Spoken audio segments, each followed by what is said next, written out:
Hello and welcome to the Page to Pixel podcast. I am your host, Reid, and join with me is not Jeremy. Jeremy is on sabbatical for the next little while since he is working on school stuff and all that other good stuff. I know in the last episodes we had done on the Elder Scrolls, we had talked about kind of moving on to my favorite franchise of all time, Castlevania, but deciding to continue to put a pause on that and take a sort of related turn into another series that has become, well, not series, but I guess gameplay style that has become very near and dear to me in the last 5-6 years, and that is Bloodborne. So, in this kind of special episode, and kind of what I'm hoping that we do more of these episodes, judging on how well this one goes, is my friend Caleb and my friend Joe. So, do you gentlemen want to say hello to the nice people out there? Shoot first, Caleb. Hello, everyone. This is Caleb coming in live from San Francisco. Huge Bloodborne fan. Super excited to be on. Thanks, Reid. You bet. And Joe? Yeah, this is Joe, reporting live from Japan. So this was a really fun thing for us to kind of coordinate because, I kind of asked you guys about a month and a half ago to do this, and, it's been, all steam ahead with it. And I've been super stoked with it, but, like, the realization of figuring out the time zone differences was like, oh, shit. We have to kind of get this all coordinated. But, it's like, I mentioned to you guys off recording that I'm coming home from Thanksgiving, and I get home today at like 6 o'clock, and I'm just like excited, like Super Bowl Sunday, like hell yeah, I get to talk about this finally. So I'm I'm beyond stoked to have you guys on for this because I know it's something that both of you are really passionate about. Maybe one of you more so than the other, but that's totally great. I'm just super stoked to have you guys on board for this. Hell yeah! But that being said, yes, like I had mentioned, we are talking about Bloodborne, which is a game created by FromSoftware. It was released originally in March of 2015, exclusively on the PlayStation 4, and it has not appeared on any other system, including PC. Suck it, PC players. I recently played it. I mean, I had a friend who bought it when it did come out, but it wasn't a franchise I was super familiar with at the time because I was largely turned off by the stories of the difficulty and the community that I heard kind of negative things about. But over time, I played some of the other Soulsborne games, including Dark Souls 3, Dark Souls 1, Demon Souls, and Elden Ring. And it's really quickly become one of my favorite franchises, favorite styles in the last few years. So I'm really, I played it for the first time, finally, a couple of weeks ago, and finished it last week. So I'm excited to kind of talk about that. So let's start with Joe. Let's talk about some of your first experiences and early impressions, maybe, of Bloodborne.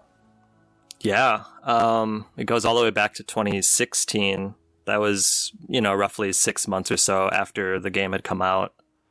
I had bought a PS4 November 2015 to play Fallout 3 and The Witcher 3, or Fallout 4 rather, excuse me. Mm-hmm. But I heard rumor of Bloodborne, and I had no idea about Dark Souls really. So anyway, I ended up buying it on a whim, and it kind of shook me to my core. Like, I was literally afraid of Bloodborne the first time I played it. I had conniptions about fighting Gascoigne. That dude rocked my world. And I was experiencing all this alone because everyone that I knew had not really played it. And so I was just like, I was completely offline. I didn't even have internet set up in my house at that time. And I was just like, what's that? What attracted you to it in the first place then, if you had no experience with the other? That's a good question. There were vague, just like, there were vague glimpses into it on the internet that I had seen through Twitter via producers that I really liked. Okay. And they were kind of tweeting about it and stuff. I was like, okay, what's this game? And it was just kind of instinctual that, okay, this sounds like a game for me, basically. Okay, perfect. And and after you kind of got over your initial fears, it just kind of opened a new world to you? Totally. I mean, I think with our first FromSoftware game, we can say that it's just kind of fighting for our life. We're not so concerned about the story because we all know how cryptic as hell these stories can get. So we're just like fighting for our life to see as much as we can see. And that was me playing Bloodborne the first time. And then, you know, years and years later, I'm still uncovering the story. And that's the beauty of it. Yeah, that's great. And then Caleb, what about your experiences then? Yeah, you know, I'm glad that Joe is on this podcast with me because he certainly is the reason that I got into it. I actually did give it a stab in 2016, but it's something probably just worth glossing over. I played it for maybe a day and then returned it because I was like, nope, too hard. And it took me... It took me up until remember the pandemic. I played in January of 2021. That was my New Year's resolution. Entering that time frame, coming off some certain books that I had read, and I was fatigued from the war zone and other things going on in gaming during the 2020 year. And it was the best choice I could have made. You know, it is probably still the hardest game I've played. I actually think the Dark Souls games might be harder. But when you're dropped into a FromSoft game and your first one ever is Bloodborne, that experience, no matter which game it is probably going to be the hardest game you've ever played because it's For jarring. sure. At least once I played Dark Souls and the rest of FromSoft games, I had my skin thickened a little bit, even if the gameplay is really different. From there, I was off. You know, unlike Joe, I didn't have to do it completely alone. He helps me through some serious parts of that game that we'll probably get into later. Sure. Yeah, and I had mentioned the ones that I had kind of beaten since I started getting into this whole realm, that being Dark Souls 3 being my first one. And then I'm trying to think of the order. Dark Souls 3, DS1, Demon Souls, Elden Ring, and now Bloodborne. So that's, 5? What other ones have you guys beaten of the Soulsborne series? I've done them all. Demon Souls is my least played, but because it's my least played, it's actually like almost my favorite one. Because I haven't played it to death, you know? Mm-hmm. But I guess the order was, I did Bloodborne, and midway through I put it down to try out Dark Souls 2, because at that time Dark Souls 3 had not come out, and I was getting hyped about that. I was like, you know, I'm feeling more fantasy, because basically it was an excuse because Bloodborne scared the shit out of me. Right. So I went down to the more idyllic and comfortable fantasy realm of Dark Souls 2, and then I did all Dark Souls 3, went back to Bloodborne, went back to Dark Souls 2, and then went to Demon Souls, and then, of course, Sekiro and Elden Ring after that. Okay. Caleb? I finished Bloodborne, and I actually went to Dark Souls 1 next, which, by a lot of my Discord friends at the time, and Joe included, it got a lot of interesting choice responses, but I think everyone predicted the natural Dark Souls 3 transition because it was the newest, and I think we can all agree that up to that point, until Elden Ring at least, probably the best gameplay. But I did not finish Dark Souls. In fact, I still have my furthest character in the Darkroot Garden, very underleveled. Still waiting. He's hanging out there. I'll check on him soon, maybe after this pod. But I actually jumped over to Dark Souls 3. And it was honestly because a couple of mutual friends that we have were deciding to give the game a try. So it was like, well, I guess I have this one opportunity to play co-op with them, so I better do it. And I did beat that. I have not attempted Sekiro yet. I'm a little bit afraid. It's tough. I know that is a journey that you have no choice but to do on your own. Mm-hmm. And obviously I've played Elden Ring, and we'll probably have a whole separate reunion pod just for that one. So I'll save my comments. It's worthy. Yeah, absolutely. Yeah, my first experiences with Bloodborne, again, I did not, when it came out, my friend had bought it, and I watched her kind of play through the first couple areas. And that game does just throw you to the meat grinder. It really does. Like the first, I was really turned off because you kind of enter what's it, Old Yharnam? Sorry, what's the Central Yharnam. And you're just getting attacked by mobs in the street. There's werewolves, and I'm like, if this is the beginning of the game, like I can't imagine what the middle and end portions of the game are going to be. But once I actually started playing it myself, that area is just it is really a testing point because you don't have access to a lot of weapons yet. You're relatively under leveled. You don't have a lot of options available other than just kind of grind through it. So that's what really kind of turned me off initially. And, the style more action based versus kind of parry, defense, move. I don't want to say turned me off, but just the frantic nature of it kind of turned me off. Like, wow, this is going to make my blood pressure just, triple fold spike. So, but as I played it, once you kind of get in the flow of it, and again, all of the Soulsborne games, they all have their own interesting play styles. Like they have their own feels, right? It's like wearing different shoes. They all do the same thing in a way, but there's a different feel to each pair, I guess you could say. Mm-hmm. But unless you guys have any other just general quips about the intro to this game, I guess we can talk about the plot then, if you want to. Sure, let's get into it. Before we get too insightful and deep dive, I think Caleb and I are just going to kind of read through the basic plot line. Again, as Joe had mentioned, a lot of these Soulsborne games are very, very nebulous and ambiguous in terms of how the plot points are kind of constructed. I know there's a lot of YouTubers out there that kind of make a living sort of piecing all of the pieces together, but and sometimes they do get kind of put up online on the wikias, on Wikipedia and stuff like that. So I think what Caleb and I are going to do right now is read what Wikipedia has offered to us as the plot of Bloodborne, and then after that we're going to kind of digest it and kind of spit it back out based upon our own experiences and Joe's deep dive into some of the lore and inspirations and stuff, which I'm excited to get to. So without further ado, Caleb, if you're ready, let's jump into the plot. All right, so here is the plot, according to Wikipedia, for the game of Bloodborne.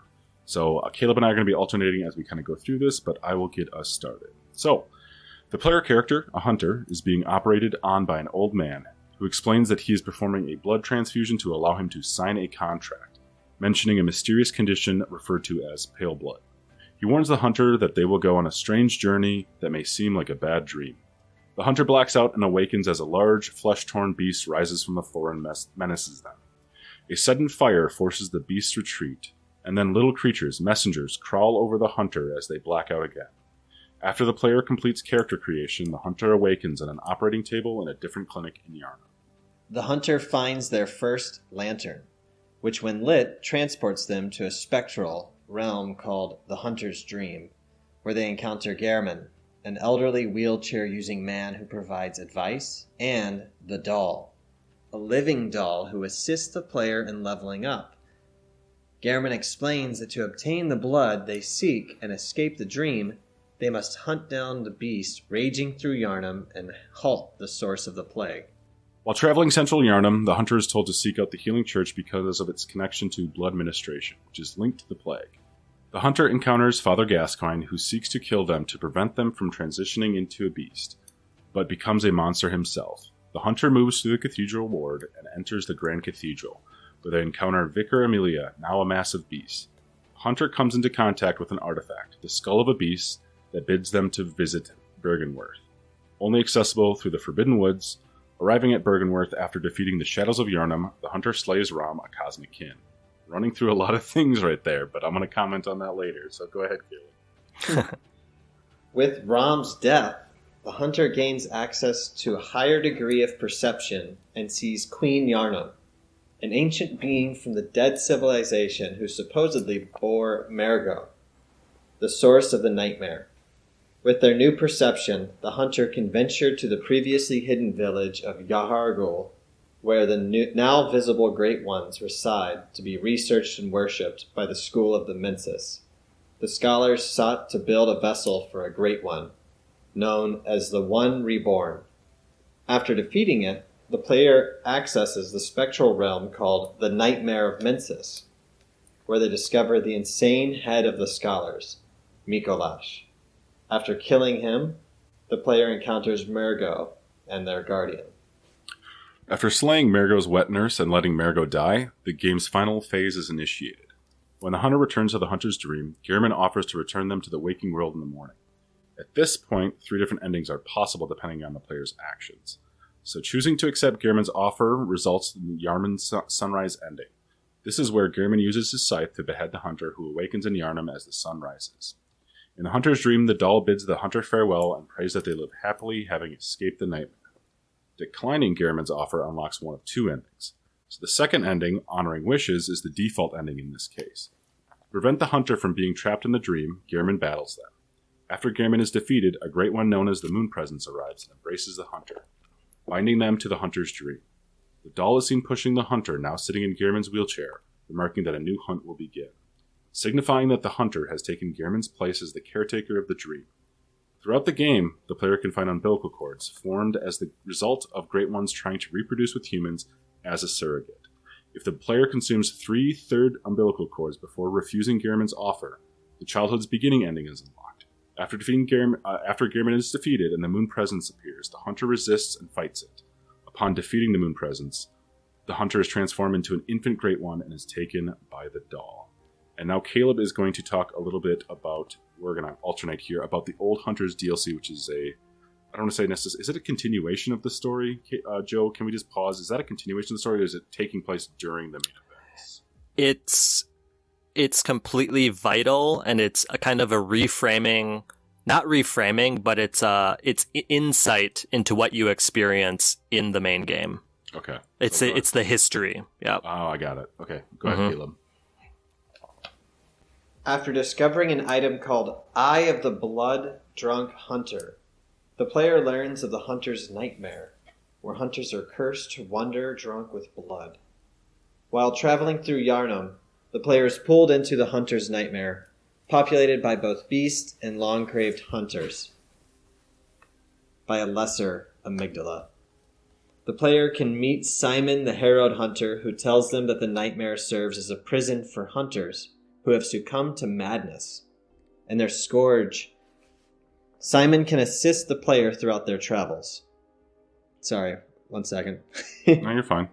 The player first visits the Nightmare Church, where they encounter and kill the first church hunter, Ludwig the Holy Blade, now a horse-like beast known as Ludwig the Accursed. After the battle, the player can either tell the dying Ludwig what has become of the church in Yarnum, or let him die believing that Yarnum has defeated the curse. The player can also kill the founder of the healing church, Lawrence, the first Vicar, after finding him on an altar in the nightmare version of the Grand Cathedral, now transformed into a burning cleric beast.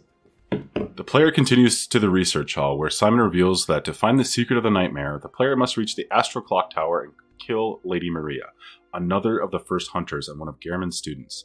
After fighting their way through the research hall, the hunter encounters and kills the living failures, who reside in the Lumenwood Garden in front of Maria's clock tower. Upon defeating Maria, the player reveals the secret she was protecting, the ruins of a fishing hamlet that had been pulled into the nightmare, and its inhabitants transformed into grotesque fish-like monsters. While exploring the village, the player can come across a mortally wounded Simon, who then gives the player a key and his weapon and pleads for the player to end the nightmare. The player discovers that the hamlet is the origin of the nightmare, the result of a curse placed upon the Bergenworth scholars and their hunter subordinates, who tortured and massacred the hamlet's inhabitants in their quest for knowledge. As the player continues through the hamlet, they eventually discover the beached corpse of Kos, a great one from the sea, infant great one, and source of the nightmare. The orphan of Kos emerges from the corpse's womb and attacks the player out of blind terror. After its defeat, the creature's phantom retreats to its dead mother's side, and, upon being laid to rest, the hunter's nightmare ends. And that is the plot of Bloodborne and the Old Hunters DLC, as per the Wikipedia. So, as we were reading that, Joe, how was your reaction? Is that pretty fair, or is it not enough? I think because it's so dense, I mean, there's just so much to take in. We would almost have to pick through it piece by piece, paragraph by paragraph. Through your reading, I did notice actually some objective mistakes. So maybe we can just go back and maybe that could be like our springboard. The Wikipedia summary can be our springboard for our conversation, perhaps. Yeah, for sure. So why don't you get us started with like let's pause here and let's kind of talk about some of the maybe kind of background and plot and themes and some of the inspirational side of this before we kind of get too deep dive. So just based upon the game and how it looks, I will say, just going back to our previous conversation about our first impressions and experiences with the game, I will say that out of all of the games I've probably ever played, this game probably has the best atmosphere I've ever played, especially in the terms of like the slow development, because the slow development from, you know, just this Gothic horror to this sort of Lovecraftian Cthulhu style horror, this transition, it's kind of gradual. You know, sort of see things kind of dwelling more and more into madness. My first experiences, like I said, were only in the first beginning parts of the game. And so I never saw anything beyond people turning into werewolves and stuff like that. And that's what I thought the basis of the game was. That there's some blood curse, turning people into werewolves and animals and beasts and stuff like that. But as you kind of uncover the plot, as things sort of start to make themselves a little bit more apparent, you sort of see things physically and sort of metaphorically become more and more non-Euclidean, so to speak. A lot more Lovecraftian and cosmic. And that's some of my favorite styles of horror. The architecture of this, I know, is really inspired a lot by like Central and Eastern Europe, like the Czech Republic, Romania, stuff like that. So I just love, you know, the environments themselves. I know, Joe, we had talked off pod for a while about some of the other themes and inspirations that you've kind of noted about the game. Yeah, well, going off first what you said, I love what this game did to subvert the audience's expectations as far as Gothic horror. And by subverting is what I mean is that it seems that cosmic horror is the foundation of the Gothic horror in this game. And nothing like that has ever really been done before. A good example is, you know, we've all heard of silver bullets killing werewolves. That's just kind of a standard trope. Right. But in this game, it's quicksilver bullets. And on first glance, you're like, whatever, they're silver bullets, werewolves. Okay, been here, done that. But you take apart what quicksilver is, it's mercury, right? We all know mercury. And I don't want to get too deep on mercury because it's a whole rabbit hole. But basically, the corruption in the blood curse, is stemming from blood of these godlike beings called Great Ones. And of course, if you've ever read Lovecraft, you kind of have an idea of what a Great One is, but it's basically an alien-like being that is a god that can exist on different planes, and then sometimes is the very cosmos itself. So basically, this whole idea of silver bullets is taken so far, you know, for like a literary explosion in your mind. People say loregasm. It really, really is. What else can I say? You kind of made some notes about like Shinto and Buddhist concepts being present. Oh man, it's a whole thing. So yeah, so going off of my notes here, the inspiration. So obviously we said H.P. Lovecraft. The Gothic horror is straight up, it can be literary Gothic horror. You know, we're thinking Mary Shelley, Frankenstein, we're thinking Bram Stoker, Dracula. Going off of what I was saying about subverting Gothic horror, the vampires in this game, quote unquote vampires, are just beings that have a form of the blood curse that stems still from the Great Ones. It's all connected to that old blood. But they are kept alive by this highly concentrated corrupted blood, and that's what makes them undying. Okay, so it's not like the typical, okay, there's just vampires in this universe. No, they all have a source, and it's all the blood. Hence Bloodborne. What was I going to say? Going off of that, there's a very important film. It's called The Brotherhood of the Wolf. And excuse me, I don't know the French director's name. You'll just have to look it up. Yeah. I should have included that in my notes. But in an interview, Miyazaki, we've gone this far without actually saying the man's name. Yes, let's give a brief. Let's clear the air. Let's give a moment of silence for Miyazaki Hidetaka. He is the mastermind of not only this game, but all of the quote-unquote Soulsborne games. He's the main writer. He's also, I think, technically the CEO of FromSoftware at this point in time, too. So he's the boss man. So Christoph Gans is the director of Brotherhood of the Wolf, just to plug that. Thank you. Yep. And actually, I had just watched that my first time a couple days ago. And while I would say conceptually, of course, there are some parallels to Bloodborne, I would say more so visually it's an inspiration.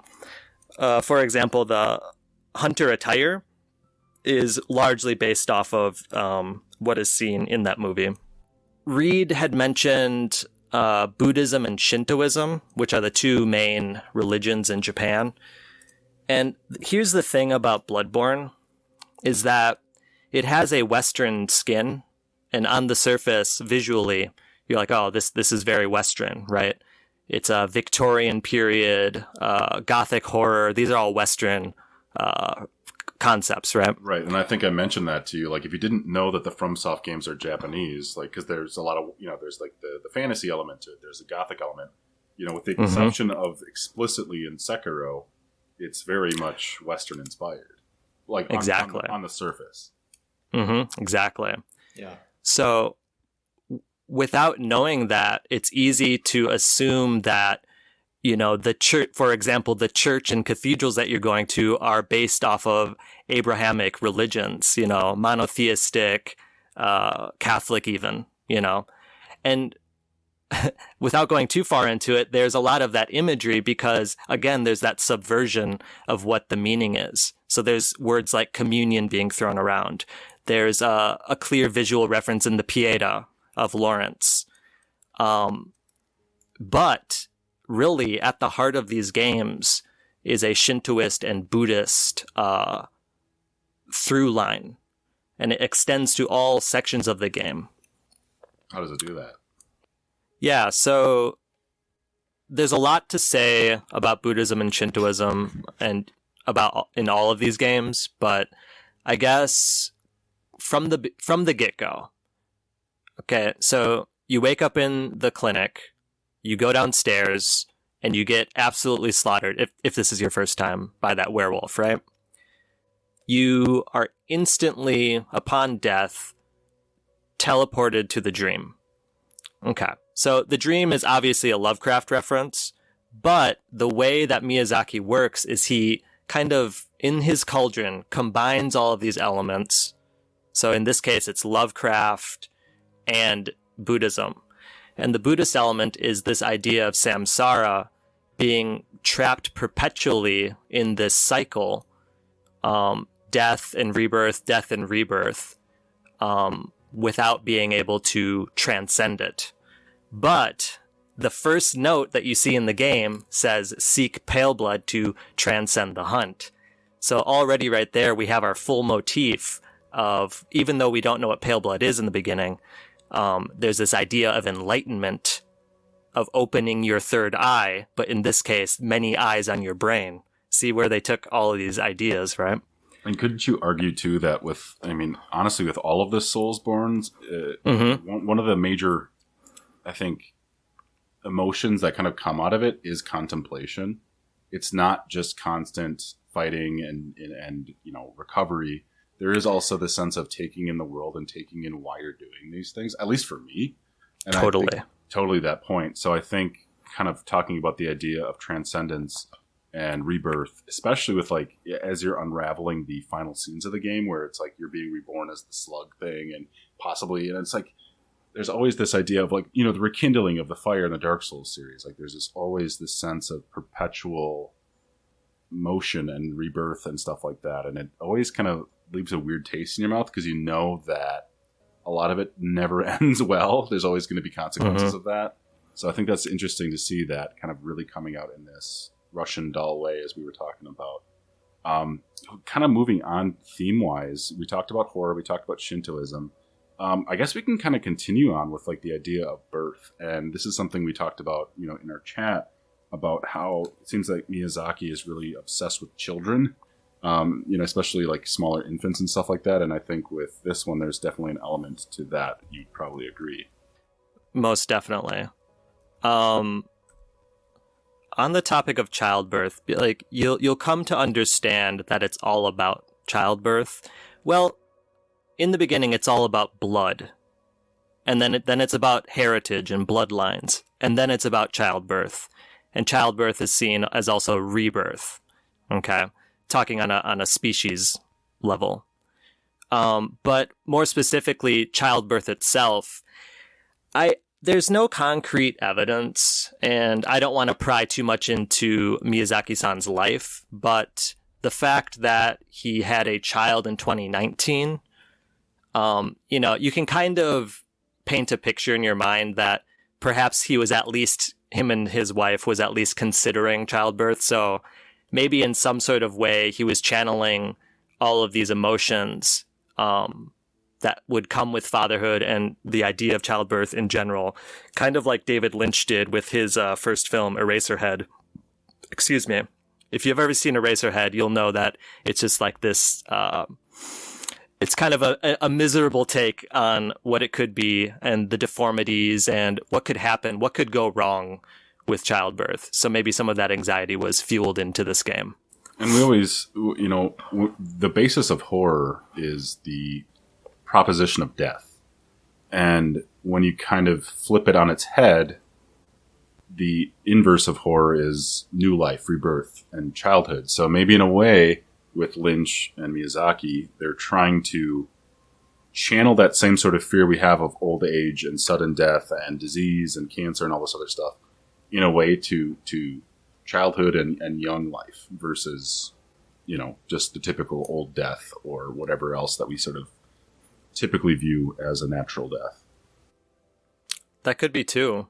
It's not a thought I really considered because the way I interpret these games and Miyazaki's writing in particular is that he comes from a place, an existential viewpoint that's, I don't want to say hopeless, but there's this sense of feudalism and the futility of I don't want to say everything. I do think there's some sort of hope. Like he presents that hope in the form of overcoming challenges, but ultimately at the end of it, there's this sense of this samsara cycle that I was referring to before, of this endless, ceaseless suffering in the name of what we don't really know. And it's easy to play these games, and I have for the longest time, as just action games, you know? You don't have to consider your actions. You don't have to dig into the lore. You can bust some skulls up. You can drink the blood, and you can revel, you know, in the misery of all the beasts and things that you've slain. But, you know, characters in this game, Jura comes to mind in Old Yarnum. He'll take you down this other thought process where, hey, what is the root of these beasts? Oh, they were people. Oh, they're devolved, and they're actually at the mercy of the healing church, who's been experimenting on them with the old blood, and you know, powers that be are fucking everybody, you know. And then you can start to pick it apart and kind of see where your morality lies. Sure.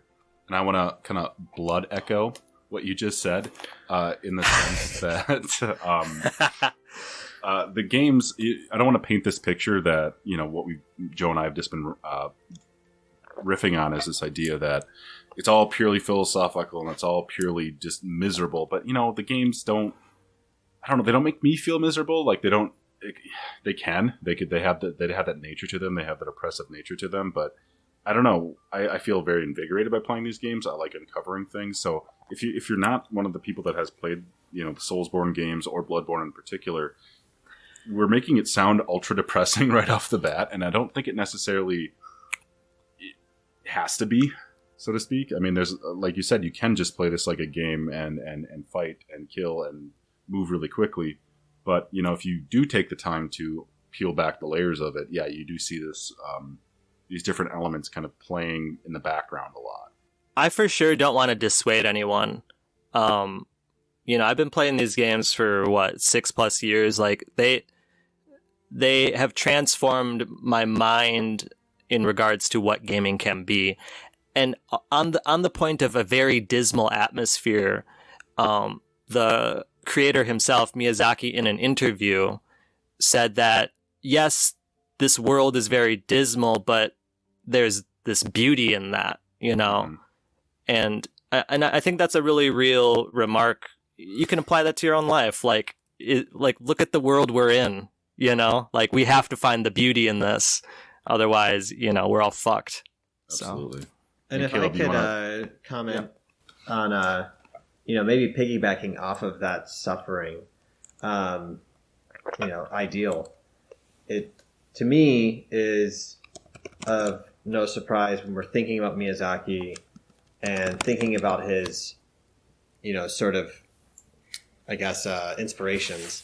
Miura with Berserk makes total sense, especially when you go through yes, some indeed. of that anime and particularly what the main protagonist goes through, and this sort of feedback loop of hell, but also therein lies the question, not just to the characters in the story, but for Bloodborne, the actual player, was this worth it? The amount of times that it took me to get through Orphan, what was the triumph. Is the juice always worth the squeeze? But I don't want to get too far down the rabbit hole of animes that not everyone may or may not have seen, but everyone should. And going through at least the golden era anime, it makes total sense. No. That's a perfect segue, my friend. It has to be stated that every Miyazaki Soulsborne game is influenced by Berserk. And the Golden Age arc, that's what most people know. And honestly, that's basically the main point that I know. I have not read past the Golden Age arc, despite owning all of the manga sitting on the shelf, looming over me at this point. And just this morning, it's funny you bring Berserk up right now. Just this morning, I made a new discovery myself about a connection between the moon presence and the doll, and a character I have not yet met in Berserk called Flora. And the reason I know that this is in connection with Bloodborne lore is that in a rare in a rare dialogue where the doll is by herself praying at a grave, she mentions Flora in reference to the moon presence. So we can surmise from that the moon presence name is Flora, whatever that might mean.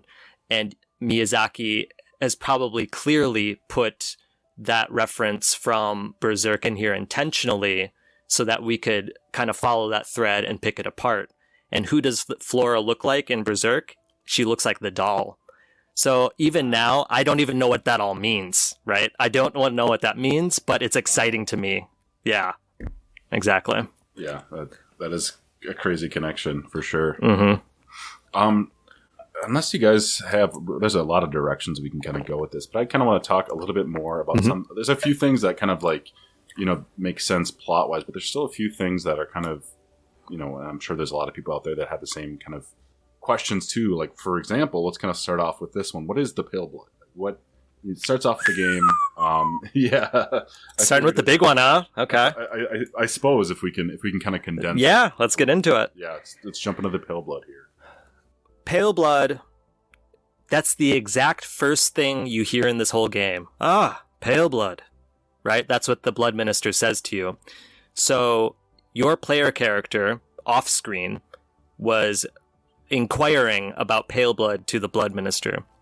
And that's what starts your whole journey in Yharnam, getting ministered with the old blood, etc., etc. And then the note right in the clinic, it says, seek pale blood to transcend the hunt. So that's actually your first mission. You know, there's in these games, there's no quest log. There's nothing like that, right? You can lose it to obscurity very quickly when you're fighting beasts and just trying to hang on for dear life. But really, that is your first mission, is to seek quote-unquote pale blood. And spoiler alert, it may or may not be blood. It can be many things. But throughout the game, you'll find hints, and there's this ritual.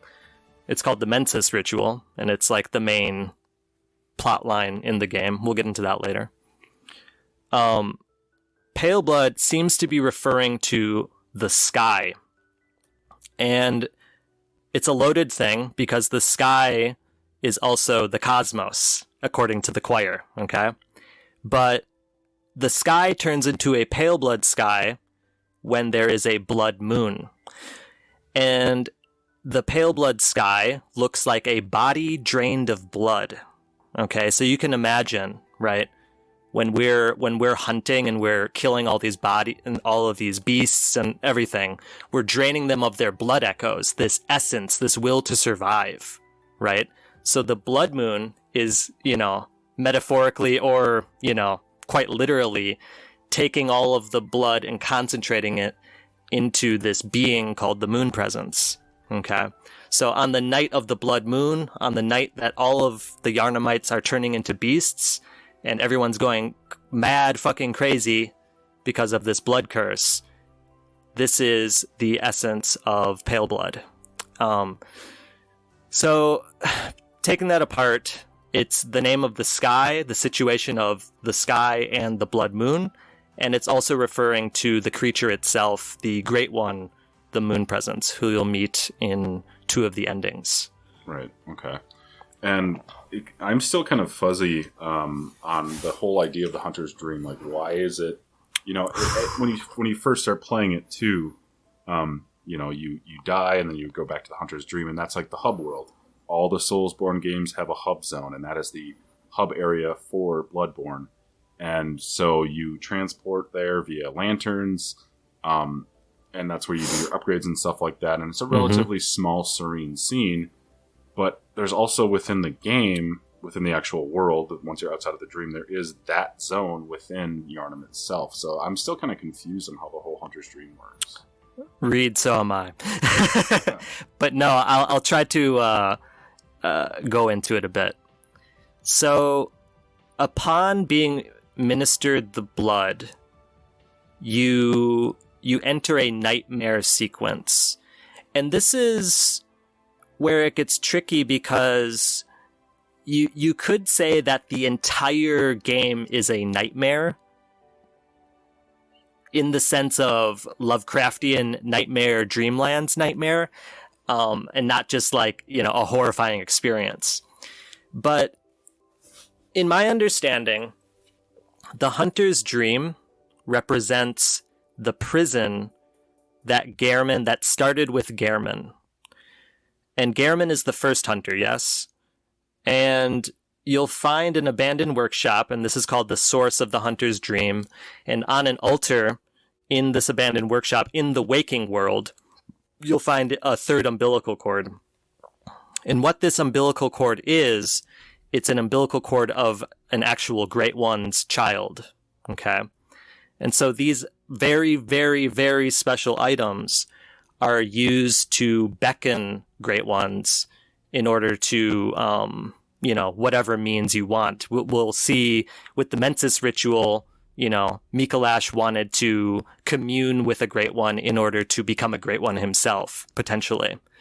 You'll see in the case of fake Yosefka, I'm getting into kind of crazy territory, but you'll see. Just to pause you there, like what is the goal? Like, what's the goal here? Like, with all of these different not organizations necessarily, but these different groups of people, what is like the end goal for all of these people to kind of do? Because was there ever sanity to begin with, or was it always this drive for madness? It's not so much a drive for madness as I see it as, so linking this to Gothic literature, I don't want to go too far off the rails, but Mary Shelley called her Frankenstein novel, it was called The Modern Prometheus. Mm-hmm. So the way I view Bloodborne is it's the modern period piece Prometheus, if that makes any sense. Sure, yeah. So it's the idea of humanity overextending its reach in order to transcend humanity, to become great ones themselves, and completely fucking up in the process. And that's where all of these threads go. Like, everyone makes mistakes. Almost everyone makes mistakes in this pursuit of complete power. Before it's all connected, and that's why it's so easy to go off the rails. Let's loop back to the Hunter's Dream. Okay. And so this is a prison that was created between a contract with Gehrman and Lawrence, who is the first vicar of the Healing Church. They were not acquaintances. They were more than acquaintances. They were professionally involved with each other, colleagues, you could say, Gehrman and Lawrence. They supposedly, according to the item description of the umbilical cord found in the source of the Hunter's Dream, they made a contract with the Moon Presence, and the contract goes, we don't know what was offered to the Moon Presence, but in place of what was offered, in return for what it was offered, there is this never-ending kind of purgatory in the guise of this dream, this idyllic place, that will bind hunters to do the will of the Moon Presence, but they will be undying. So they'll keep going through the cycle of samsara that I was talking about before. So the big question of the game is, what is the hunt? Like, why are we hunting? And it seems to be that through all of our actions, we're just on the puppet strings of the Moon Presence to kind of, and again, this is all for interpretation, and there's so many damn theories, it's easy to get lost in everybody's ideas, but just spitballing right now, it seems to be that upon reading something on the umbilical cord that says all great ones lose their children, and they, how does the saying go? They crave a surrogate child. So it seems that the Moon Presence wants us, or wants a hunter. In the case, Gehrman is the one that we meet in the beginning, but she craves the surrogate. Okay, I'm going off the rails. Let's pause. Okay, it's all good.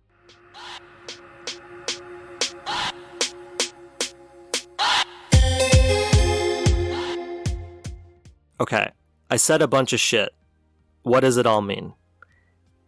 The Hunter's Dream is a prison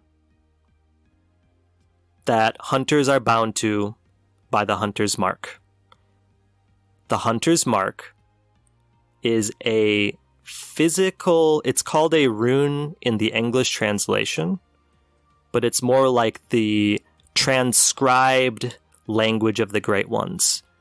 And the power of the language of the Great Ones is so significant, it grants the people that have memorized or have been, in this case, bound by the language, it gives you superhuman powers. In this case, it's the superhuman power to not die. And hunters in the service of the Moon Presence, most likely, is bound to this dream until Margot's crying is put to sleep. And that is a whole nother meaning with a whole nother rabbit hole. Absolutely. I'll end my Hunter's Dream speech right there. And I think before we kind of take a further deep dive, Bravo, mate. we continue to put our head in the hole here. I want to kind of jump over to talk a little bit about the characters of the game themselves, because we talk about Moon Presence. Good idea. So I want to kind of jump back over to Caleb, and I want to ask you just off top, what is your favorite character, Caleb, and why is it Alfred? Because, man, he's quite the stud. So I guess Caleb is... He's a himbo. Straight himbo. So what is your... So yeah, Caleb, what is your general impressions of the characters, whether they are NPCs or bosses or anybody that's kind of involved here? Well, Yosefka is the first character you probably really have a dialogue box with, and I found her to be very interesting for a lot of reasons. The sort of the mystery behind her. You know, maybe this is being a little bit, elementary or early game, but Eileen, the crow, is, the first time, at least, that I feel like you find someone who you can trust. So as far as just from a mental health standpoint in the game, I felt like it was really nice meeting her. Especially through the gauntlet that is Central Yarnum. And then also just, what leads with her quest all the way to the Cathedral Chapel, isn't it? That you have to sort of avenge her, which is, I think all three of us can agree, one of the top 5 battles in the game. So Bloody Crow. Absolutely. So I guess from a who do I like standpoint, who makes me feel good, it would probably be Eileen. Yeah. As far as just curiosity from a first time playthrough standpoint, Yosefka. But then, as far as bosses, Orphan to me, whenever I think about Bloodborne, and this is DLC, but that boss particularly is shakes me to my core and still does. And there's some good YouTube videos out there. I'll plug my YouTube channel later. Yeah, for Hell sure. Yeah. How about you, Reid? In terms of characters, yeah, I do agree with Eileen because, yeah, as Caleb was saying, the entire central area there is just completely gone mad. Even I remember talking to you guys when I was going through my playthrough. Was just a lot of Joe saying, don't trust anybody, don't trust anybody. There's this just general sense of untrustworthiness with all these people that you can talk to really briefly, interactions wise. So I think Eileen is what Caleb said is a oddly welcome refuge in this entire chaos. And even I was joking about Alfred, he does give off some really weird vibes. And if you do kind of play through his quest line, you can kind of see why.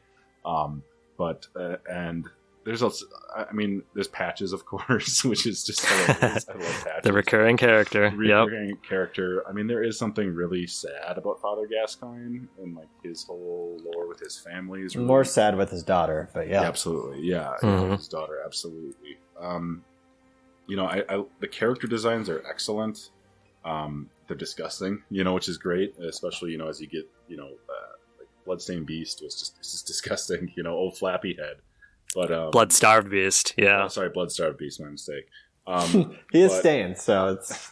Yeah, one and the same. One and the same. But I really, in terms of, if we're going to talk about boss fights, if we're going to get a little reprieve from the lore, I will say my favorite fights were Logarius, Amygdala, and I guess, here's the thing about Murgo's Wet Nurse, is, I watched a few videos about people fighting her, and or him, I don't know. I'm sure Joe knows, but I never got the second phase where they do the clone shadow. I don't know if I just beat her down enough that she didn't do that. There's a way to bypass it, yeah. Yeah, I guess I just did that.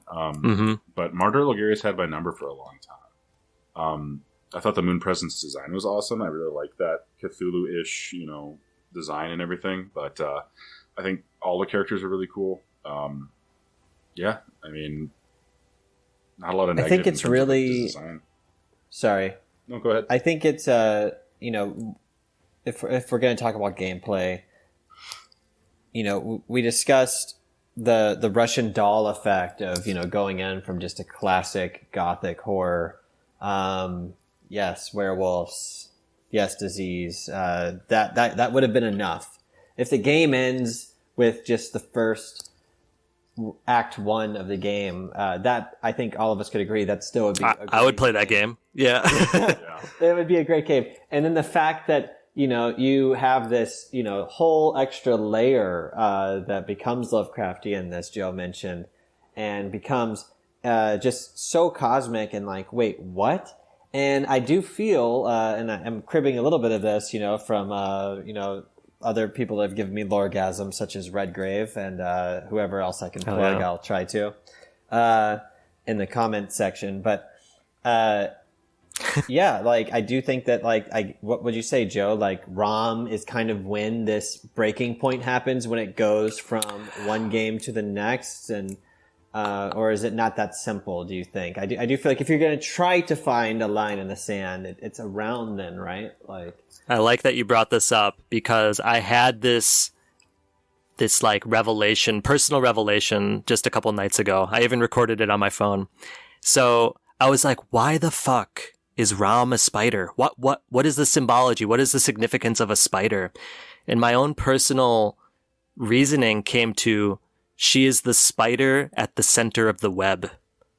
The web, which is the foundation, all of these lines of the plot and the story and the history and the lore. She is at the center of it in our experience. I don't know, this is all speculation. I don't know if that was some of the reasoning behind why was she a spider, et cetera, etc. But that is how I'm thinking about the game. So yes, Rom is she is the literal opening of Pandora's box, because she's actually hiding the Mensis ritual, which is the second half of the game, and the communion with great ones.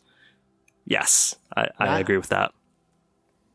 Okay, I'm glad that I'm on somewhat of the right track. To again crib from other lore verse sort of mentors that I have, and I know you have too. Wouldn't you say that maybe she also could be a spider because of the amount of eyes that she has and everything that eyes symbolize in the game, with Master Willem and all of his recent? Sure, I mean definitely. It's Rom is so interesting. No. I think there's a lot of visual cues too, and interestingly enough, more so her dead body looks like a spider, because you actually find Rom's body.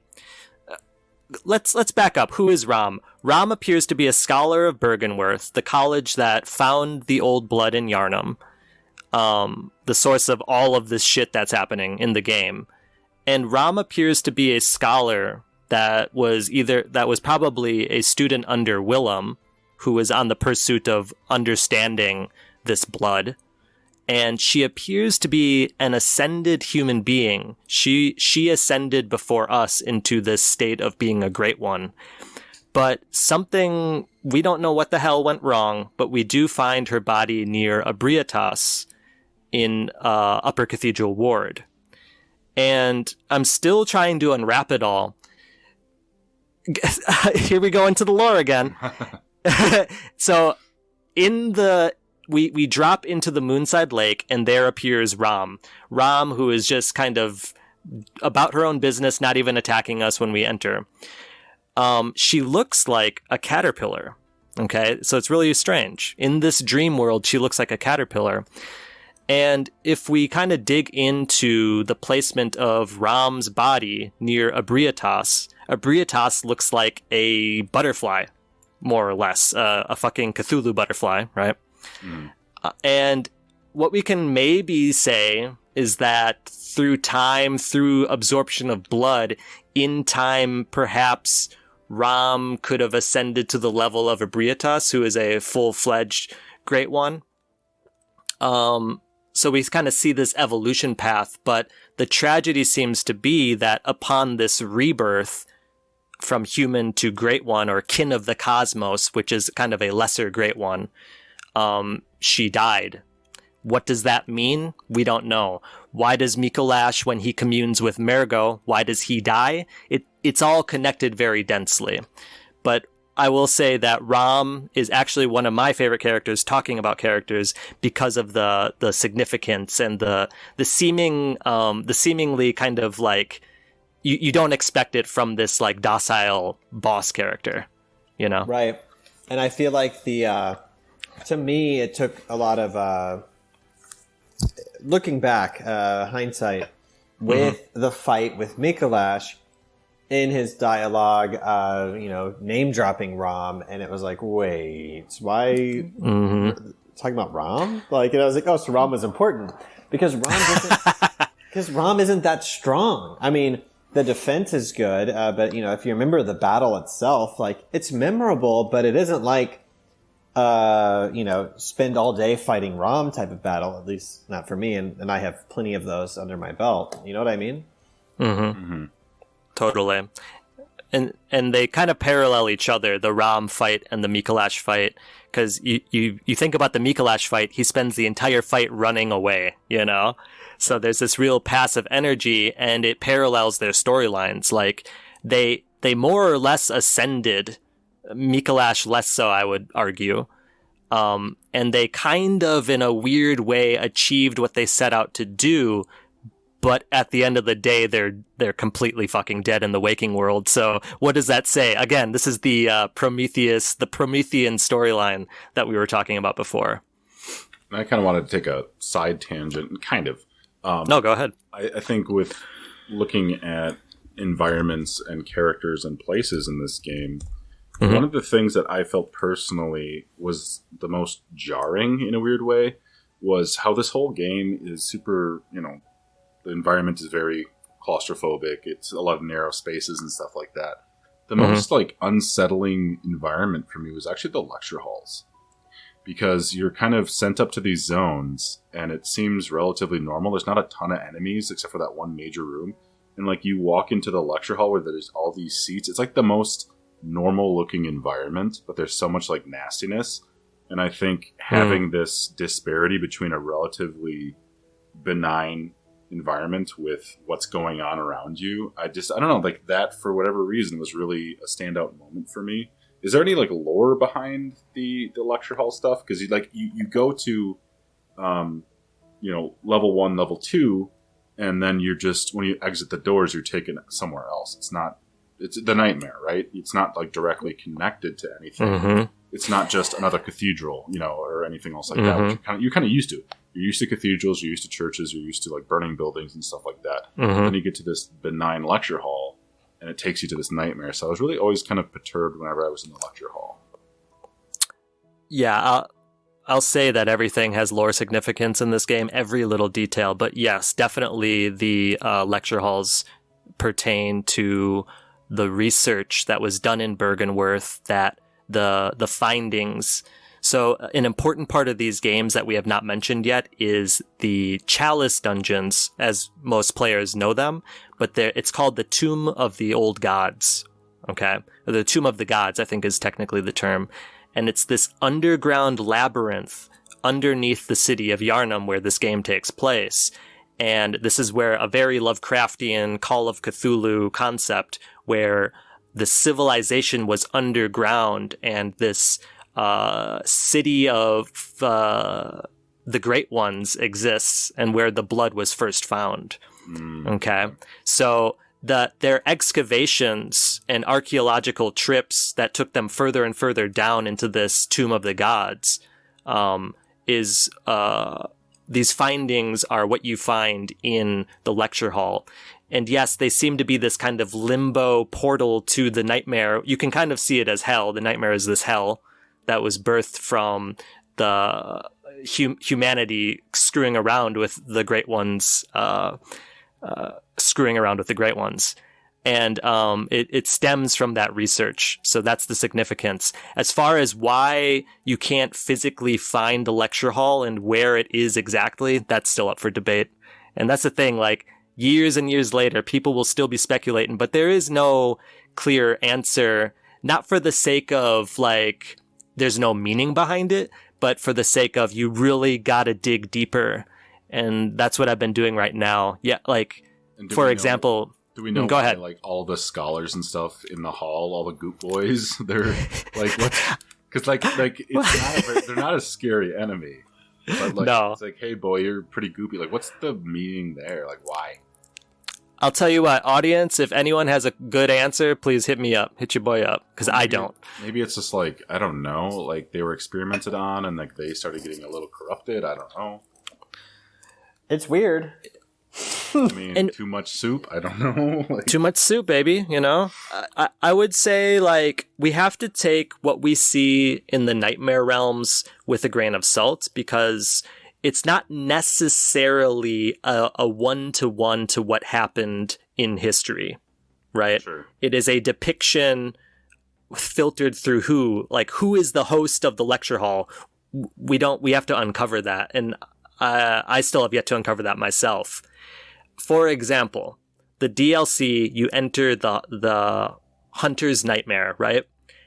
My speculation, and I don't think I've read this anywhere, my personal speculation upon thinking about it further this last month since you invited me on here, is that it's Gehrman's memories.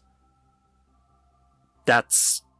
And through his communion with the moon presence, I mean, he's the first hunter, he's the stem of all hunters, so why would he not be the source, the host of that nightmare? You know what I mean? Yeah. So, like, my speculation is that all of those events that we see in the DLC are filtered through the traumas and the suffering that he caused on himself. You know, he killed... supposedly killed the orphan of Kaz, the baby of a great one, for the sake of human research, right? Yeah. And he's filtering all of this emotion, and a very significant thing is the source of a lot of his pain is from losing Maria, who was more or less his romantic interest in this game. And we kind of uncover her death, her own suicide in there. Great armor, by the way. Oh, hell yeah. And shout out to Brotherhood of the Wolf, man. Crazy costume design. I have to watch that. So, talking about Gehrman again, because he's a pivotal figure because, until you get to the end of the game, he's just old man. He's huge.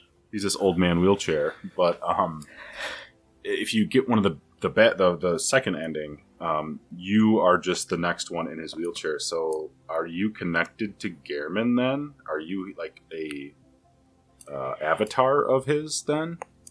Or something, because it's this whole, like you were saying, this whole cycle of samsara and rebirth and everything.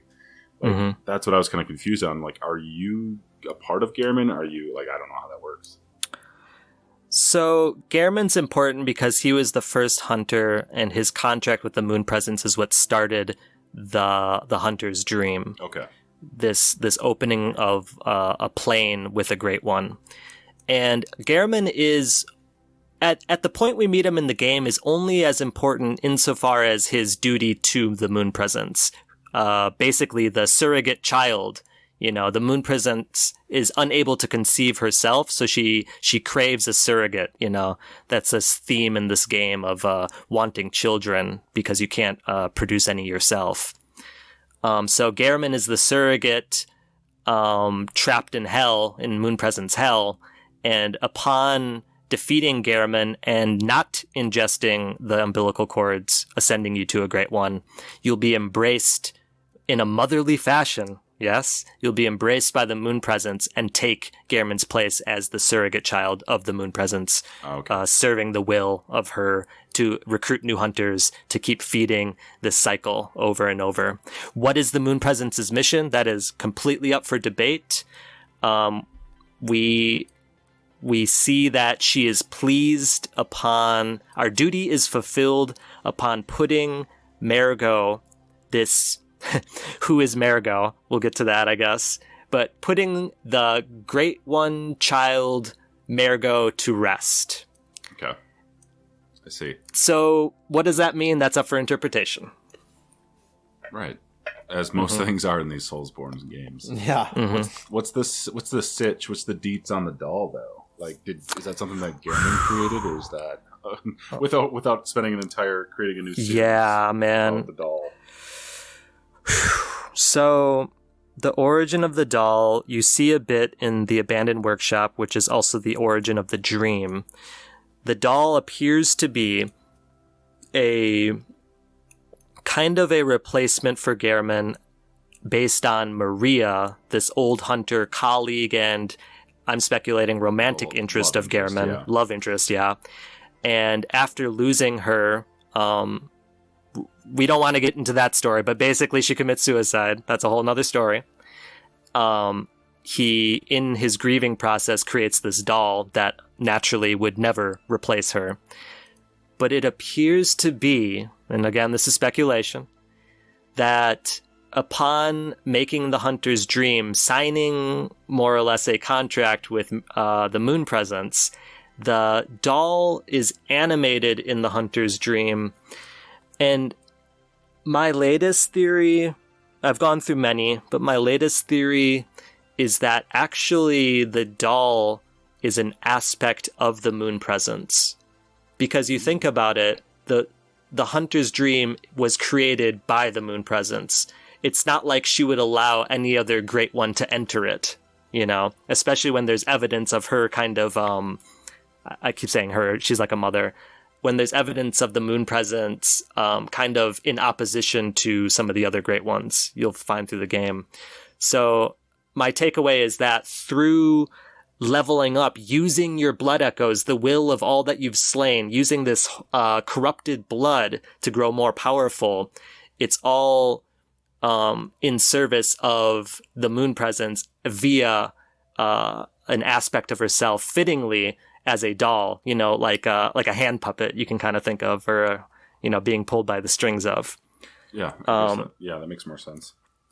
And it gives kind of crazy context to the last ending, when you, or the ending where you become a great one yourself, because the moon presence kind of cradles you like a mother. And if you take the reading of that's the moon presence that's actually cradling you, you know, this whole process, it has not ended. There is no resolution, because you're just still an infant great one under the care of the moon presence. So just like a lot of the other Soulsborne games, whatever your choice is doesn't necessarily always is a positive one. Yeah. No. Yeah. It has this sinister undertone with the facade of appearing like we've transcended. Like it's like this kind of joyous moment. Oh, you're cold. Come in. You know, let me warm you up. I'm a mother, but it gets a little sinister. And I think according to the like online wikis and stuff like that, that's the best ending, right? Like, is it really? No, exactly. And that's the gray area. And that's like any good work of art, like this interpretation. It's like, I don't know, man. Like, is that where you want to be? Like Cypher in the Matrix. I think maybe ignorance is bliss, baby. Like, let's just wake up. Let's get the fuck out of this nightmare. And hey, like, I'm in Yarnum. I don't care about all that. I mean, Red pill, blue pill, baby. Yeah, exactly. Red pill, blue pill. Yeah, Caleb. It's all relevant. Were you going to chime in on something there, Caleb? Because I saw you kind of unmute and unmute. No, I think I was just playing with my toggles. But I think Joe hit the nail on the head. And you as well, Reid. I don't think that this game allows the catharsis of maybe others with, you know, and others that are amazing games that I think we all love, you know, where it's like, do you want to be dark or do you want to be light? You know, like Knights of the Old Republic. Exactly. Fable. Yeah. Or, you know, even Elder Scrolls to an extent, like, you know, with these, like, very, like, there's not a lot of gray area, where I think it's only gray area with Bloodborne, and even in really any of the FromSoft games that I've had the privilege of being able to beat. and complete for that matter. It's like, well, you know, and even in like fashion, the dark endings are like, well, I could see how, you know, you could make a case for it.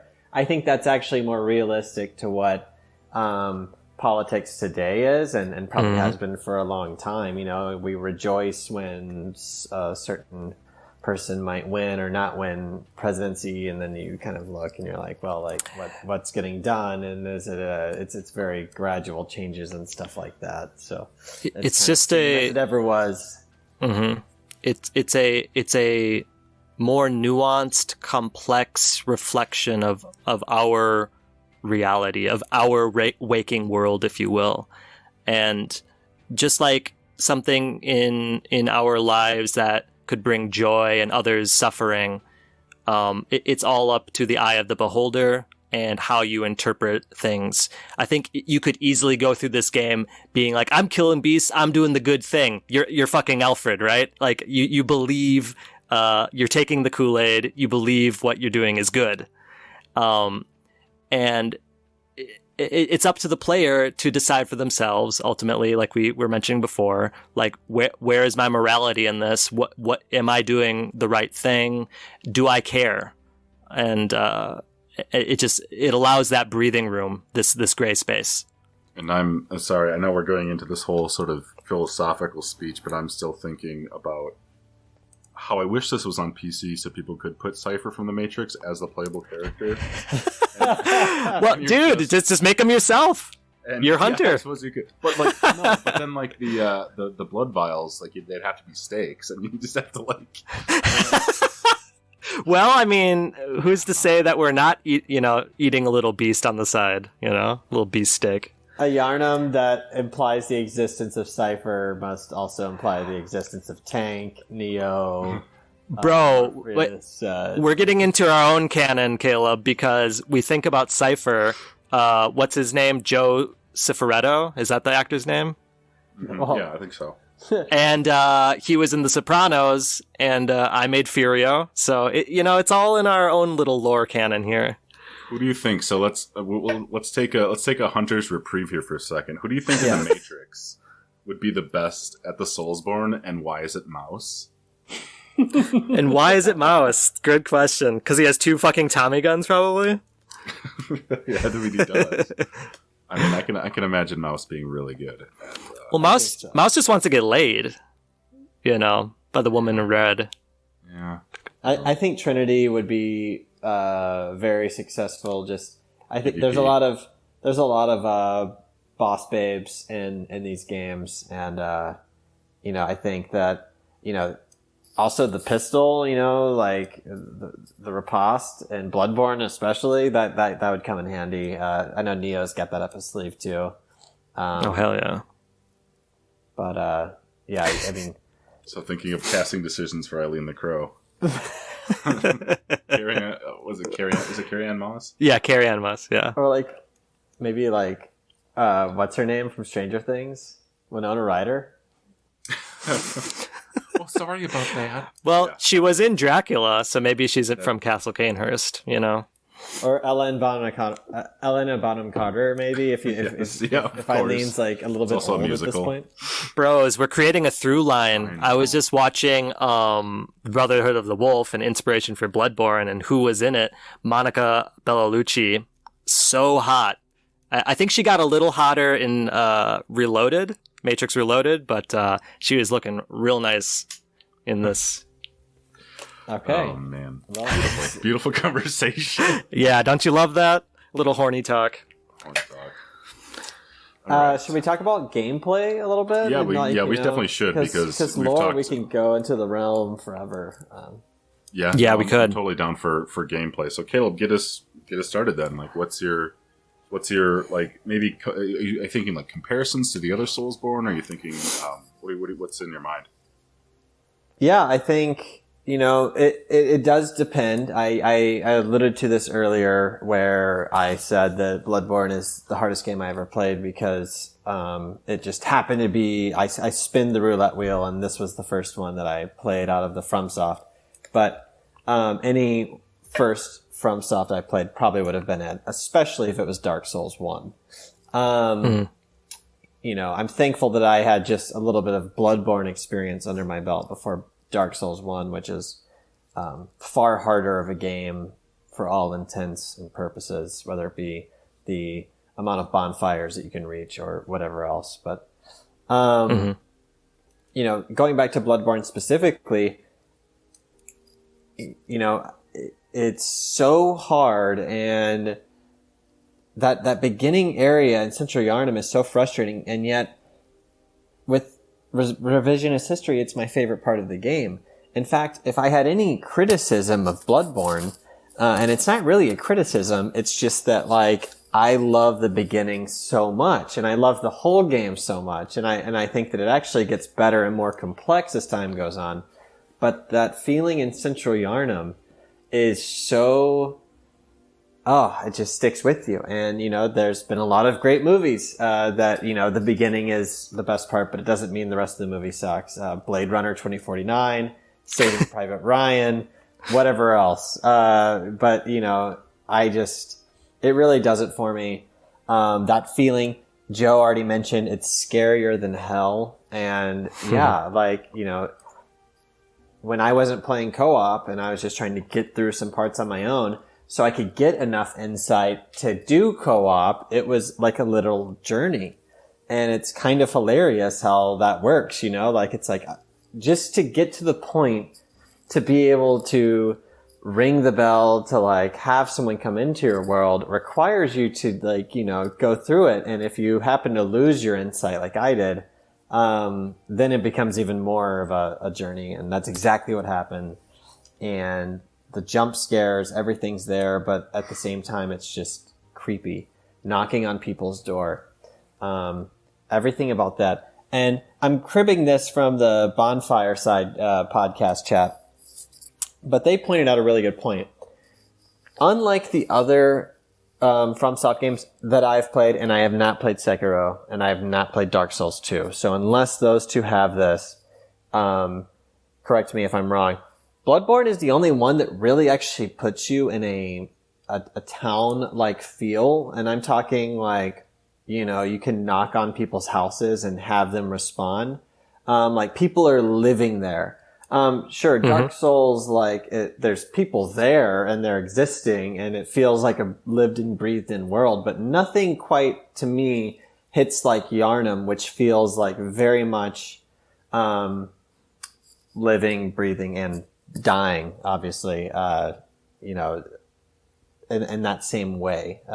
It feels very much more like the feeling of playing Morrowind for the first time and walking through, Seyda and being like, oh, look at this. You can interact with the world in a different way. And the world is not nearly as welcoming in Yarnum, and all you want to do is get out. But then when you start a new character, I think it reminds you about how much it is one of the strongest parts of the game in my mind. But I don't want to say that takes away from the later parts of the game, just how impressive the first part of the game is. I want to comment on that too, that you mentioned that. I didn't think about that before now, is that, Yarnum, the whole game is, largely centered around the phases of the moon, right? Like what part of the game are you in depending on? Totally. And it seems like with the other Souls games, it's after the fact, right? It's kind of like a big dragon just came through here and wiped out all these bad guys, but there's still some left over. There's always this not post-apocalyptic, but post-main event. And Bloodborne is you are leading up to the event. And I think that builds sort of the tension of it too, Mm-hmm. What do you think, Joe? Totally, dude. Yeah, those are good points. Dark Souls, you are in the winking out of a civilization, the end of an age. And in Bloodborne, you're on the precipice of that. And yes, it is the moon, it is the blood moon, it is the Mensis ritual. You're on the precipice of this huge event. Of course, it's not spelled out for you. You have to pick it all apart. And even after you've gone through the whole thing, you killed the wet nurse, you killed the moon presence, you're like, what does it all mean, right? But that's the beauty of it, and that's what keeps you coming back. Yeah, and the other Souls game, they do feel very isolated. Yeah, you see some sometimes helpful NPCs, but I mean, some of the, even in Dark Souls 1, it's undead merchants, they're all dead. Mm-hmm. And it's interesting to kind of have that feeling of you're the last stand. And for Bloodborne, it kind of seems like you just happen to be there. You know, there's that sense of dread that, you know, you just become a part of something bigger that's about to just blow off, you know, take off. While, like we've been saying, you know, Dark Souls, it's just like I'm coming into the end of this and I feel very much alone. But with Bloodborne, there's so much interaction with NPCs and people at the church. And the dude shooting the machine gun at you, you know, it's Jera, there's a lot of like external things that do kind of have an influence about how you play and also how the game kind of plays out. Totally. All right, what's next on the docket, gentlemen? What do you guys want to talk about now? Caleb, I think I liked your direction, so what direction should we go now? You know, maybe start back where we began and just like what this game meant at the time and how it was received. I know that's, you know, usually more of a, you know, from the top sort of category, but I think that we went right into lore porn, which we were all for. You know, a circle back, if you will, just you know, the bigger picture of what Bloodborne means, even though none of us played it on the release date in 2015, but we all were certainly playing games back then, and we were very much attuned to pop culture. And, you know, sort of looking back and seeing what's come since then and how important I think it is that it is a console-only game, and it's the only one that is. Yeah, go ahead. Going off that idea, going back to the time of 2015, 2016 when it just came out, I want to shout out all of the huge minds, Redgrave, Jerk Sans Frontiers, JSF, who now goes by Sophie, Sinclair Lore, many others that have helped my understanding significantly. Without their keen observations and thorough research, and in the case of Redgrave, an entire 119-page, I believe, essay called The Paleblood Hunt, which I think everyone should read if they're really interested in the lore. Without their insights at the time of release, I'm talking like they picked up the game after release and 3 days later they had all these crazy ideas, you know? So I'm still going back to these old ideas and picking through, writing notes and getting, you know, filling out my understanding more and more. So without them, you know, I would still be suffering with my beastly idiocy.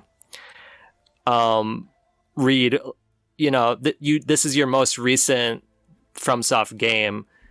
How do you feel about the significance after playing it your first time? Yeah, again, it's really difficult for me to judge that because I've beaten, I don't want to say I'm obviously a veteran because I haven't played through New Game 8 or whatever, you know. I feel that with a lot of these games, they are becoming one of my favorite franchises now. And playing Bloodborne so late, I think, after Elden Ring, it's kind of hard to judge it because I still think it's excellent. I can understand 100% why this is a lot of people's favorite and why they're clamoring for more, and like the community is still pretty active.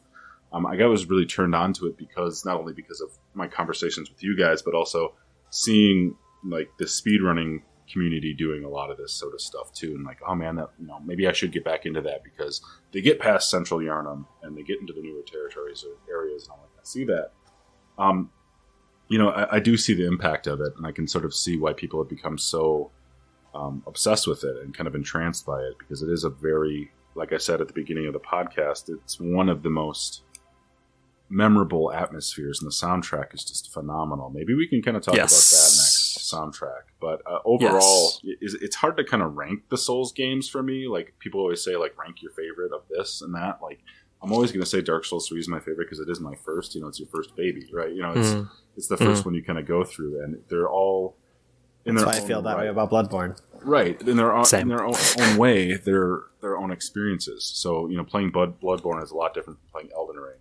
Dark Souls 1 to Dark Souls 3, you know, that's yes, but there's kind of a debatable side. I mean, you know, it is its own series, right?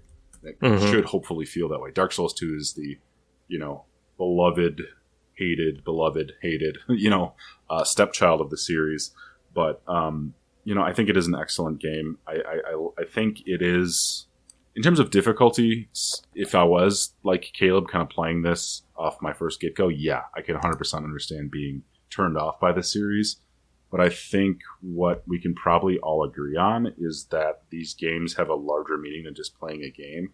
It is a challenge to yourself as a player, because I don't know, I can't speak maybe for you guys, but as a person who's played video games for 30 plus years now, it's really easy, especially nowadays, to just get jaded on games and how the current industry of video games is going. That's one of the reasons I made this podcast, was because I'm relatively unsatisfied by a lot of modern video games, because it's a lot of the same mechanics. They're super expensive. It's a lot more cover appeal and aesthetics than it is actual true gameplay.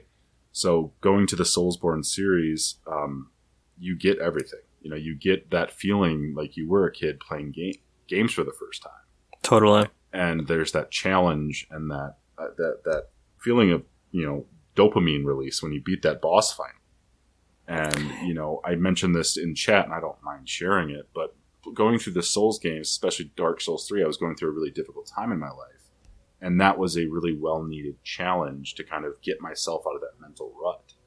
And I did so because it's not only just me playing a game and just kind of disconnecting from it and zoning out and, you know, just playing through something. It was doing different strategies, looking at tutorials online about how to get this weapon or something. It's this whole world, you know, and I think that's what's so appealing about all these games. For all of their, again, I think we should put a nice little caveat in saying I don't think any of these games are 100% perfect. There's obviously some jank, but you know, overall, Miyazaki would admit it much too. He has in interviews.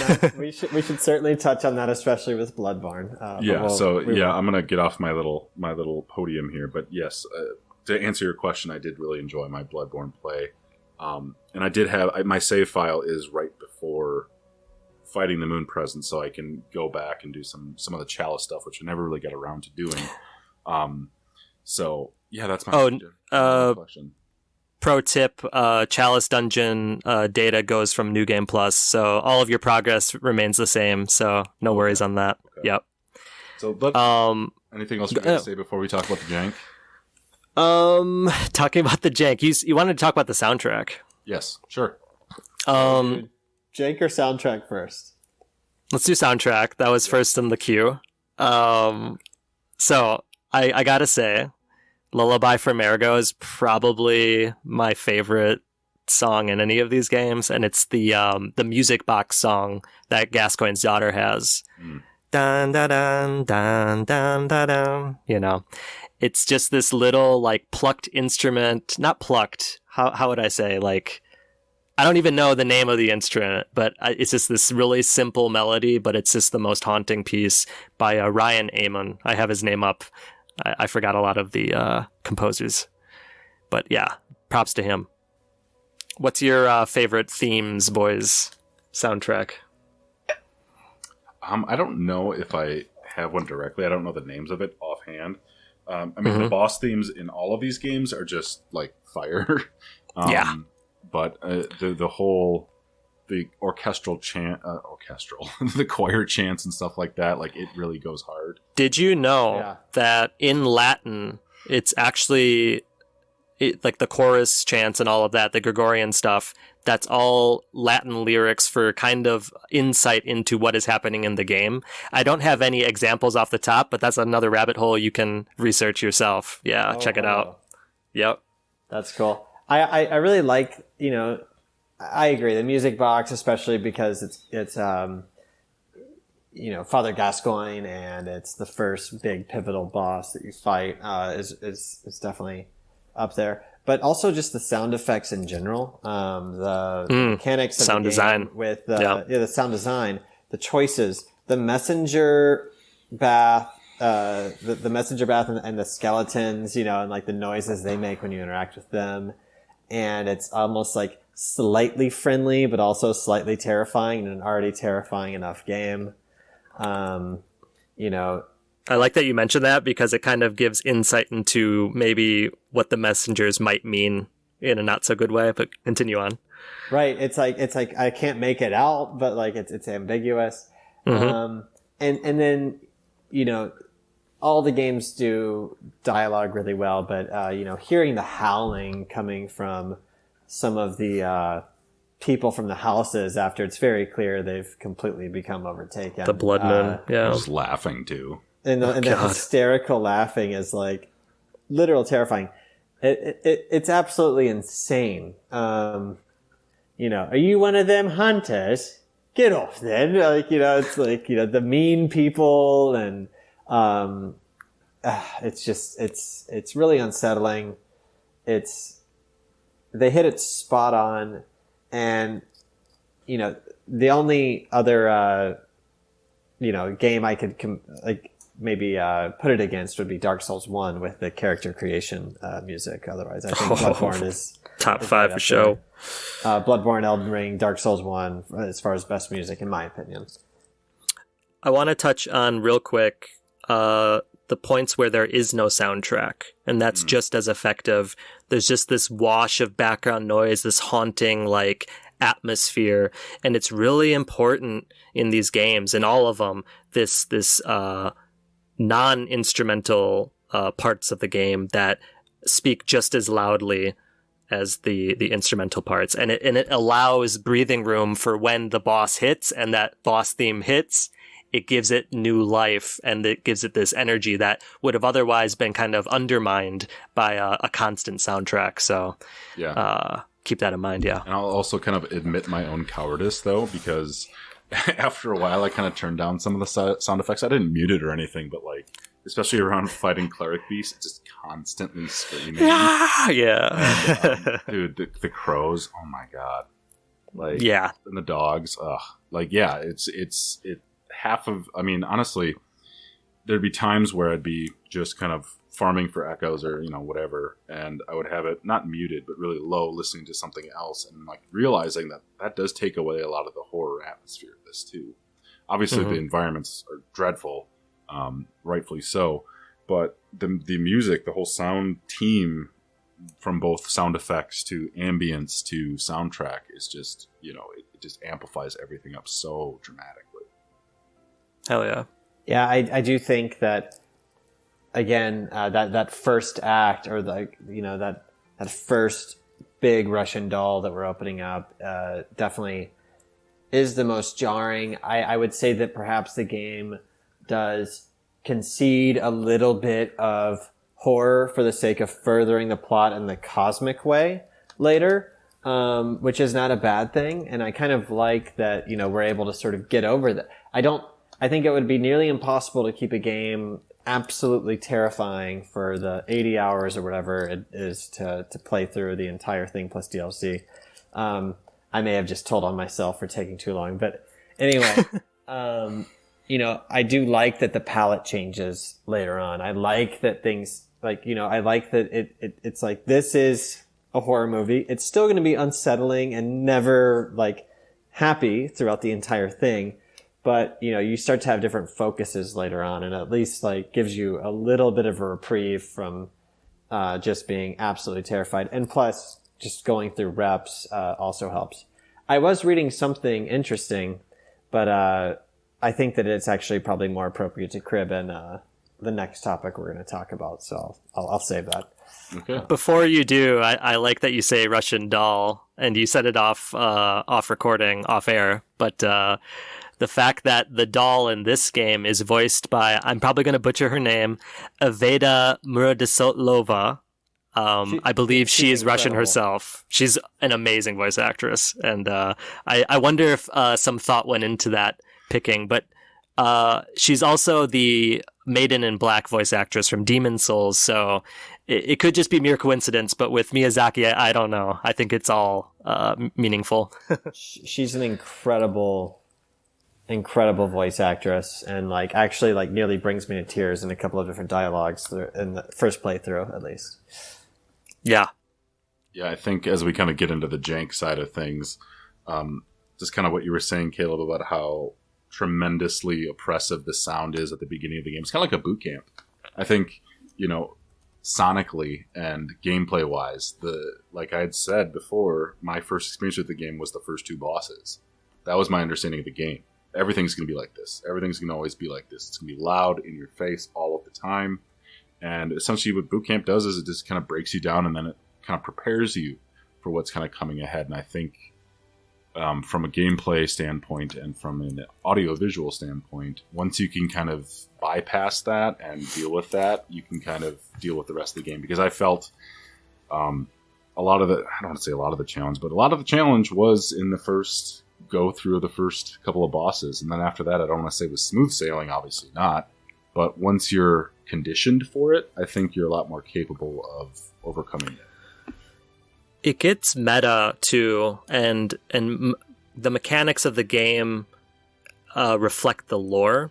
So what you were saying is that the first few of bosses feel the hardest, and then once you get into your stride, like, you know, everything clicks and it becomes easier. Mm-hmm. But I think there's something meta going on as far as like the power that you're getting from the blood, aka leveling up. You're getting closer to becoming a great one yourself, you know? So there's this progression and reflection lore-wise that's just completely brilliant. And it's seen in multiple game mechanics throughout. And just the level of thought that goes into the meaning behind everything, it cannot be understated or overstated, excuse me. Yeah, absolutely. Yeah. And speaking of game mechanics, let's open up that jar of jank, shall we, boys? Oh boy. So what are some of the major issues that you kind of ran into, Joe? See, I have rose-tinted glasses with this game. Not only is it my first, it's probably my favorite game ever. I say that, you know, like any person saying this is my favorite thing ever as an adult. But I think it's better that maybe you start, Reid, because this is your first experience with the game most recently. So I want to hear what you have to say first. Yeah, and I can sprinkle on after. And I will too, yeah. Yeah, so jank-wise, I think largely the camera. That was like the biggest thing for me, is just some of the bosses, and this kind of goes with a lot of the Souls game, is like sometimes your camera is your best friend and your worst friend. So, you know, playing around on a boss and like the camera kind of getting stuck at a certain angle was always kind of a pain. So sometimes you just unlock and just kind of freewheel it. What else? I mean, not really a jank side of things, but there was just some times where you're playing through a zone and you think you cleared an enemy and you're kind of looking for loot, and all of a sudden you get suddenly surprised in the back by someone, and that always freaked me out. Does this, I forget, when you lock onto someone, does this have like you can flick the stick and it'll turn to the next enemy? Can you turn that on or off? I forget. You probably can, but I usually go by default settings because I'm just too lazy to change it. Yeah, so because maybe that's just like a convenience that I was used to playing Elden Ring for so long. It's just flicking from person to person. But so I guess the camera could be kind of a janky issue. I think the hit detection's pretty solid for the most part. You know, I've heard horror stories about other Souls games and their hit detection, namely Dark Souls 2. I felt that, yeah, I think overall I'm not a very good parrier, but using the gun in this game, and I was thinking to myself too, is this the first and only Souls game where they actually have firearms? Or is it in Sekiro you have some sort of gun arm attachment thing? Is that how that works? You have like explosive technology in Sekiro, but yeah, no, exactly, not Victorian era stuff. Yeah, and going back to gameplay stuff, then, if you're not familiar with the game, the use of firearms, and there's lots of different ones. There's like flamethrowers and blunderbusses, and a lot of different firearms that you can use. And it really depends. I think that the jankiness that I experience too is like you do a pistol shot, thinking that you would be 100% a critical to set up for a visceral attack, and it wouldn't. And you know, in the beginning of the game, there's those two trolls that you can essentially use to farm that skill, and you'd think you just have this flow and rhythm to it, and it just wouldn't work all the time. And I would say overall, I got used to it, and there was some situations where, like I said, you think you're gonna 100% get that parry shot. And then sometimes where you're just kind of firing blindly because you're stuck in a corner, and you don't think any of them are going to hit, but they do, and it's like, I don't know. That was, I think, the camera and the firearm parry was always kind of a toss up for me.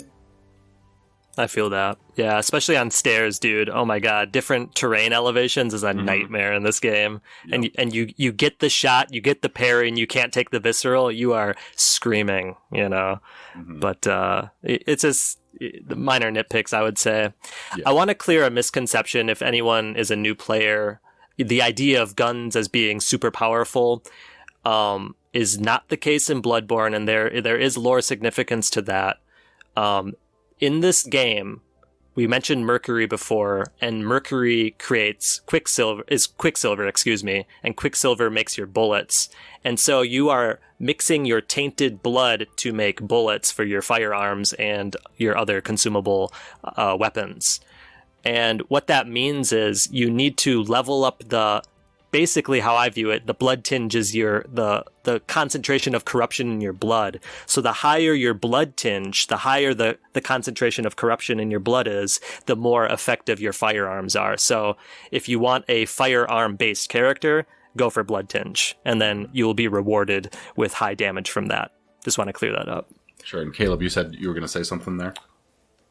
Yeah, I exactly agree with Joe. It took me some growing pains to accept the power of the gun. Especially going with the blunderbuss first, which is that's a tough choice if you're gonna do that. I agree. Right away, I promptly changed to pistol later, which meant that I just set myself back a level. Still my favorite. With the same character, and I've yet to. I would love to get a little better grip on the blunderbuss, maybe with my next build. But as far as the mechanics and stuff, here's the thing: the game was made in 2015, so we can't forget that. We can go back in time to a lot of games and pick nits, but there are some funnies, and to me, it's actually thinking about stuff like co-op. Co-op in Bloodborne. Glad you brought it up. So detailed, and it's like, well, first you got to do this, and then I honestly don't. It doesn't seem that much better and more precise than just using co-op in Dark Souls 1 remastered, which is hilarious. But it's tough. It makes it funny. It also makes invasions funny too. And it's a lovable quirk. But having gone through it, playing with Joe, with our Casca and Furio duo, there were some moments where go and walk the dogs real quick, and we'll see if someone can get summoned by the bell. Yeah, maybe we'll get in. Yeah, but it actually makes the stakes that much higher too. We really did not want to die. Let's beat this boss. Yeah, having played Elden Ring on the PS5 with some friends, you die, whatever, I'll be back in 20 seconds. Exactly. Loading screens are pretty obsolete nowadays, thanks to technology and, with the PS4 and Bloodborne, it actually raises the stakes of how aggressive you want to play too. It literally curbs your playing style and stuff, because it's I don't know if I'm going to find you again, and it's quite interesting. It also makes invasions in turn very kind of funny and random too. To me, it's kind of a lovable quirk, but it's certainly once you switch to Dark Souls 3 like I did, it's oh my god, now it's hard to go back. Co-op. Yeah, it's like Anakin Skywalker. Now this is pod racing. I'm glad you brought that up, because it's really a shame. Hello, it's really a shame that that multiplayer co-oping and invading is kind of stuck behind this convoluted system, while flavorfully awesome for the lore, ringing bells that were found deep within the Tomb of the Gods. It all has this lore significance, but as far as enjoyability and connecting with people that you want to play with, etc., it's a nightmare. Haha, maybe that's what they were going for. I don't know. Pun intended, yeah. Pun intended, right? So, and one thing that I will say, I don't want to say brings Bloodborne down in my rankings overall, is from my understanding, this game doesn't really offer the ability to kind of have different play styles. It's mainly just aggressive and go. Yeah, different weapons have different effects and art and stuff like that, and like just the function of the changing the different forms of the weapon is amazing. I think that's incredible. Trick weapons, man. Trick weapons, yeah. I think it'd be interesting, or I wonder how, because in other Souls games, with the exception of Sekiro, you can make different builds. You can have a magic build. You can have a swift thief build. You can have a tank build. In this game, like, armor is less important. There's no shields, and like I said, there are different weapons, but the play styles are a lot more limited than the other games, in my opinion. Mm-hmm. A bit more homogenous. More homogenous, yeah. And that's the thing. You are role-playing a hunter. Mm-hmm. And yes, there is variance in what that means, but overall, you are wielding a firearm, you are wielding a trick weapon. That's the bread and butter of the game, and they designed the entire fighting system on that. A very big departure from Dark Souls 1, for example. And it is interesting that it was received so well, because this game did get very positive acclaim when it came out. Games of the year, I'm sure. And they did, still, yeah, and still one of the more popular. Like if you just went on Google, I'm sure, and typed in, top video games of the last 10 years, this is going to be in the top 10. 100%. It's a biggie. Yeah. Yep. So even that stylistic change to being you're a hunter, it was received pretty well. And I think it's a great style of play. And if it's something where maybe even some people that were maybe dissuaded by the relative slowness of Dark Souls 1 would be like, oh, this one's a bit more faster paced, maybe I'll actually give this a try. You know what I mean? Because it's got guns, bro. I don't know. There might be some people that would be pulled onto that. Until they're like, wait, why is my headshot not KOing this person? But why am I frenzying? What's going on right now? 2015 PS4 games that came out, and it wasn't exactly a strong year. Witcher 3, Metal Gear Solid, Phantom Pain, and not a lot else. Like, sure, Mortal Kombat, but Fallout 4 is, I guess, the biggest game that came out that year.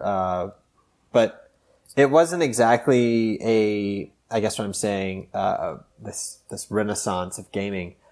So, I do feel like in some years, Bloodborne may have been like pushed down a little bit more. So the fact that it, didn't just become like a cult game, after the fact, and it actually did have some like buyers right off the bat. It probably has to do with like the state of games at the time. I don't mean that to criticize Bloodborne. I mean that more to criticize, like what gamers wanted back then.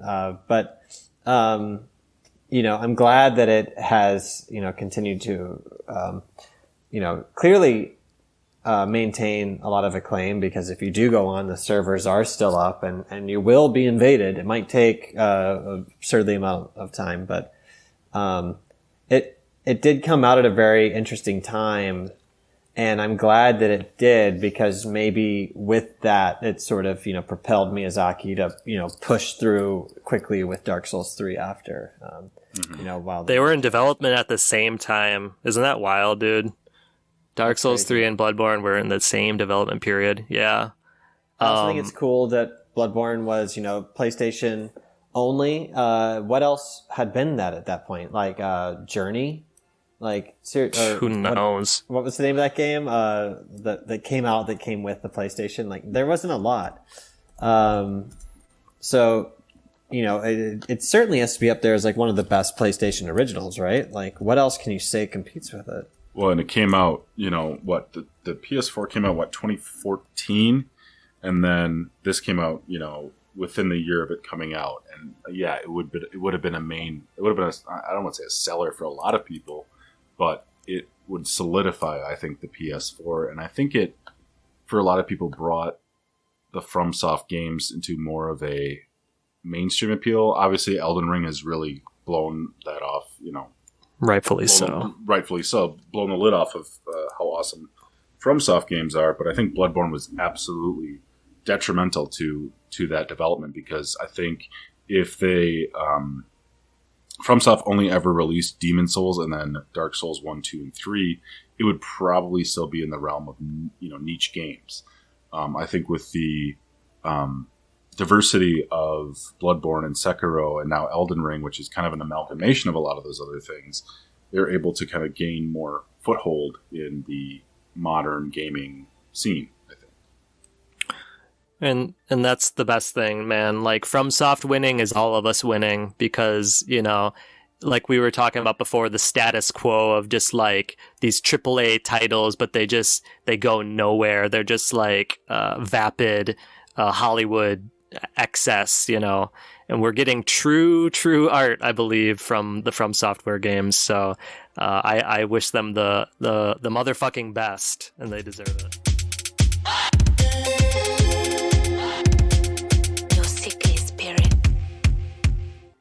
So another thing we kind of talked about in our text chain was how some of these things, again, being a Japanese developed game, sort of gets kind of lost in translation. And I suppose our resident expert on these lost translations from Japanese to English, Joe, kind of mentioned some of those things here. So Joe, can you kind of tell us some of those things that were sort of lost in translation from Japanese to English? Well, I'm sorry, my dog Lawrence is barking, and yes, Lawrence is named after a character in Bloodborne. Let me get back to what I was thinking. So I am no expert, but I will tell you, I will plug a friend that is an expert. His name is Last Protagonist on YouTube. Go find him. He's a much better Japanese speaker than me, and he's thoroughly dissected these games. So I want to make a quick plug for Last Protagonist. What I want to mention from my, surface level understanding is that you'll find with these games that a lot of your understanding is naturally through text, because there are not a lot of dialogues with characters. They're unreliable in some cases. Jesus, Lawrence, stop.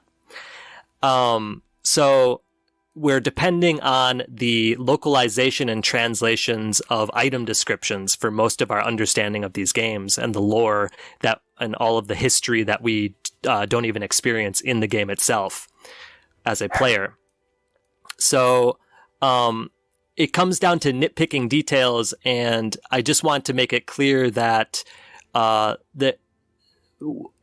extra layer to the very nebulous nature of the lore is that it is translated from Japanese into English. But you have to understand that most of it, if not 99.9% of it, is all intentional detail. So I really, I just want to encourage that you pick apart the pieces, and then you try to find alternate sources that can clarify some of the Japanese for you. Are there any examples that you know offhand of things that might have deeper meaning? Yeah, totally. So one of the big things, and this is going off Last Protagonist's work, is blood echoes. And that term, blood echoes, is really, it's a strange term in English. It really is. But it's much more clear in the Japanese. So in Japanese, it's called chi no ishi. So chi is blood, and then ishi is a kind of a loaded term, and it's also a play in words in Japanese. It's a homonym. The first meaning, let me think if I can recall it. It's like the dying wishes of blood is how it translates. And then another reading is like, instead of dying will, if you change the characters, the Chinese characters, it can also mean the willpower. So not only dying will in Testament, but the willpower of blood. So you get this much clearer image, and it's a much stronger image than the kind of obscure blood echoes that we get in the English translation. So it's not like an echo of something. It actually has sort of like a philosophical meaning to it. Totally, and that's all linked into the Shintoist Buddhist the Japanese culture of the game. Oh, but yeah, that is a huge. I can see why that's. Yeah, wow, that's great. Yeah, it's deep. Another example, real quick. It's kind of a big one, but it ties into a lot of major ideas within Buddhism and Shintoism. Is the enemy?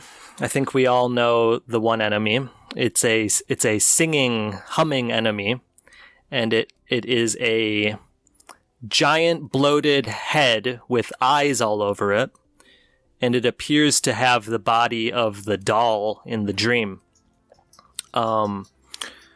This is called a winter lantern in the English translation. And I don't know about y'all guys, but winter lantern doesn't really connect with anything in my American understanding. How about you guys? That is a really strange. Is it like it's like a really like when I saw like the wiki depiction of it, I'm like, what does that even mean? Is it like a yokai or something? It makes it scarier. Yeah, it does. Yeah. So in the Japanese, it translates as hozuki. And here's a can of worms, man. Hozuki is this plant. In English, it's roughly translated as ground cherry, but it can also be translated as winter lantern in its different uses. Okay. And basically, hozuki is a plant with a fruit at the center of it. And when it kind of sheds its orangish like leaf, it becomes like this latticed lantern looking with this like cherry-esque fruit in the center of it. Anyways, what does it all mean? A winter lantern is used in the festival Bon, the Obon festival in Japanese culture. And Obon is basically similar to kind of like the Day of the Dead. Okay, so it's like in Obon, and I'm really like abridging the whole meaning of it, but Obon essentially is the day or week in August where spirits of the dead visit home again, and it is the job of the families to kind of put the spirits of their dead, the ancestors, at rest by offering food and different festivities, etc., and to send them off back into the spiritual world. So you can imagine how this might, go very well into Bloodborne lore and gameplay. So there's that meaning of Hozuki. Also, Hozuki is supposedly it makes a doll, and like in Japanese culture, you can make a doll out of this. Traditionally, you can make a doll out of this fruit and plant, and well, in the nightmare, it is a depiction of the doll that we know from the dream, but this horrific version of it, right? And the last meaning that I was so excited to find, I found this random blog post when I was researching ground cherries, Google searching ground cherries. And in this random blog post, a Japanese creator, they said, that ground cherries were used in kind of like ancient Japan to instill miscarriages. They were taken by women for the result of a miscarriage. And that made my mind go crazy, like I was about to fucking frenzy. I don't exactly know what that means, but you know that it had to be considered by Miyazaki in the creation of this. Yeah. So it gets so dense with detail, and it's just super exciting to find something like that on your own, you know? Yeah. I mean, wow, it's just amazing hearing these sort of the texture of this whole game.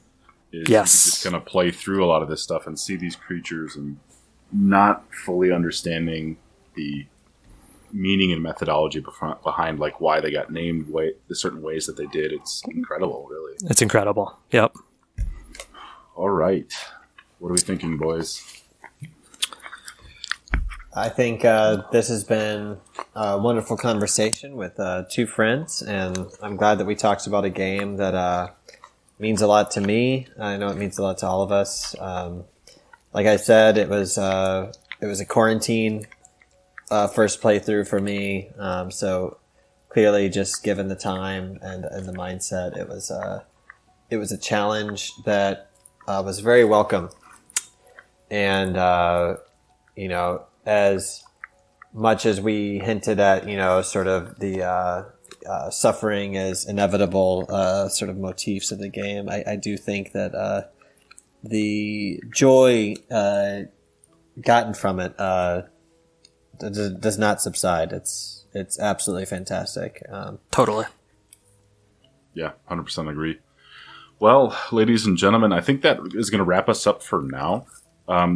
We've kind of talked a little bit off mic here about kind of continuing this along, possibly doing this as a reprisal when we kind of come to a future episode on Elden Ring, which I think we're going to do. So, I mean, there's so much here that we can kind of jump into. There's so much lore, and there's so many different petals to pick, so to speak, if we're on the topic of flowers and fruit. But I mean, there's so much with this game that I think it's so great that we can kind of bond over these things. And once again, I really want to thank you guys for kind of coming on and doing this with me. It's been really refreshing for me, as a host, to kind of get different perspectives other than my own, my normal co-host, to kind of see, how people and why people love the games that we're into. So again, offhandedly, I just totally want to thank you guys for kind of coming on. It's been an absolute joy for me to do this. My pleasure, man. You really you reignited my fires. You rekindled me. That's the most you can do, I guess. Yeah. I'm going deep into my lore diving again, and I haven't done it since probably 2018. So perhaps the next time that we do this, if we talk Bloodborne, I'll have a more fleshed out theory that is probably more lucid as well.